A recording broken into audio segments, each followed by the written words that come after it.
اگر آپ لوگ چینل پر نئے ہیں تو پلیز چینل کو سبسکرائب کر دیں۔ پاک دامن لڑکیوں کو فریب سے حاصل کرنے کی کوشش نہ کریں۔ مدینہ منورہ کے مضافات میں ایک جامع مسجد کے خطیب کی ایک خوبصورت بیٹی تھی جو جامعہ میں پڑھتی تھی۔ ایک دن وہ جامعہ سے واپس گھر آئی۔ گاڑی سے اترتے وقت ایک لڑکے نے اس کا چہرہ دیکھ لیا۔ لڑکی بہت حسین و جمیل تھی۔ لڑکے کو پسند آئی۔ اس نے پتہ کیا لڑکی خطیب صاحب کی بیٹی تھی۔ لڑکے نے اسی دن سے صف اول میں نماز پڑھنے کا اہتمام شروع کیا۔ اذان سنتے ہی وہ مسجد کے دروازے پر پہنچ جاتا۔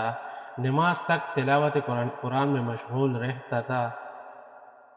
6-7 مہینے تک وہ اسی معمولات کا پابند رہا۔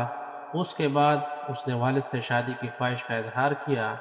والد نے کہا ٹھیک ہے، دیکھ لیں گے مناسب رشتہ۔ اس نے کہا کہ لڑکی میں نے دیکھ لی ہے۔ والد کے پوچھنے پر اس نے خطیب صاحب کی بیٹی کے بارے میں بتایا۔ اس نے کہا یہ تو بہت اچھی بات ہے، امام صاحب سے ملتے ہیں۔ عمائدین محلہ کے ساتھ امام صاحب کی خدمت میں حاضر ہوئے۔ امام نے لڑکے کے بارے میں پوچھا۔ انہوں نے اس لڑکے کی طرف اشارہ کیا۔ خطیب نے لڑکی کی دینداری کو دیکھ رشتہ لڑکی سے مشورہ کرنے اور رضامندی ظاہر کرنے پر قبول کیا۔ چنانچہ رشتہ طے ہوا۔ 6-7 ماہ بعد شادی ہوئی۔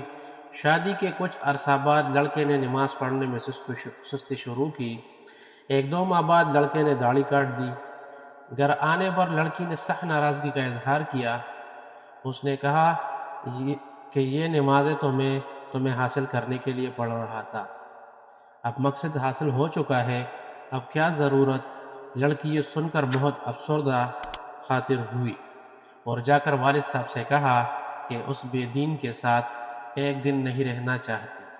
یہ معاملہ محکمہ عدل تک پہنچ گیا۔ قاضی نے دونوں میں تفریق کا فیصلہ کیا۔ لڑکا بہت پریشان ہوا۔ اس نے بہت کوشش کیا لیکن لڑکی کو دوبارہ نہ پا سکا۔ لڑکے نے ایک جادوگر سے مدد حاصل کرنے کا فیصلہ کیا۔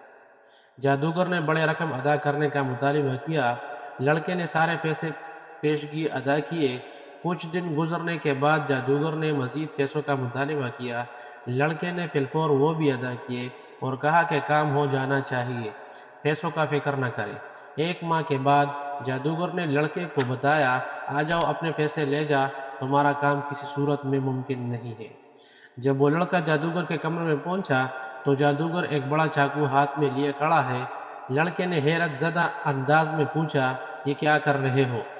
جادوگر نے کہا مجھے قتل کر دو۔ لڑکے نے کہا میں یہ نہیں کر سکتا، لہٰذا میرے پیسے دے دو۔ اس نے پیسے دے دیے۔ لڑکا پیسے لے کر بھاگنے لگا۔ دریاسنا پولیس والے نے لڑکے کو پریشان حالت میں بھاگتے ہوئے دیکھ کر گرفتار کر لیا۔ پیسے ضبط کر لیے۔ لڑکے کے توسط سے پولیس جادوگر تک پہنچ گئے۔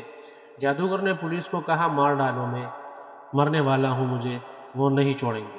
پولیس نے دونوں کو قاضی کے پاس لے گئے۔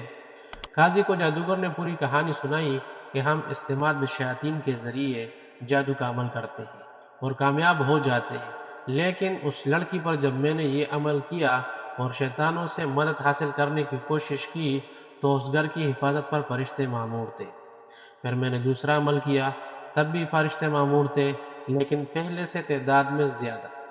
اس کے بعد میں نے رئیس الشیاطین سے مدد لینے کی کوشش کی۔ اس بار جب وہ گھر کے پاس گئے تو وہاں جبرائیل امین کھڑے تھے۔ اس دن کے بعد سے اب مجھے وہ شیطانی گروہ مارنے پر تلے ہیں۔ قاضی حیران ہوا۔ اس نے خطیب صاحب کو بلایا۔ جب امام صاحب تشریف لائے تو انہوں نے پوچھا کیا عمل کرتے ہو کہ فرشتے آپ کے گھر کی حفاظت پر مامور ہیں؟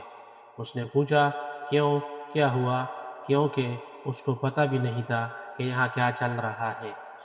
جب انہوں نے امام صاحب کو پوری کہانی سنائی تو خطیب صاحب نے کہا کہ ہمارے گھر میں صبح روزانہ سورہ بقرہ کی تلاوت ہوتی ہے اور جس گھر میں سورہ بقرہ کی تلاوت ہوتی ہے اس پر جنات اور شیاطین اثر نہیں ہوتا۔ نیک خاندان کی حفاظت اللہ تعالیٰ کے لیے اللہ ایسے انتظام کرتا ہے۔ والسلام۔ اگر ویڈیو اچھی لگی تو پلیز چینل کو سبسکرائب کر دیں اور ویڈیو کو لائک، کمنٹس اور شیئر کر دیں۔ شکریہ۔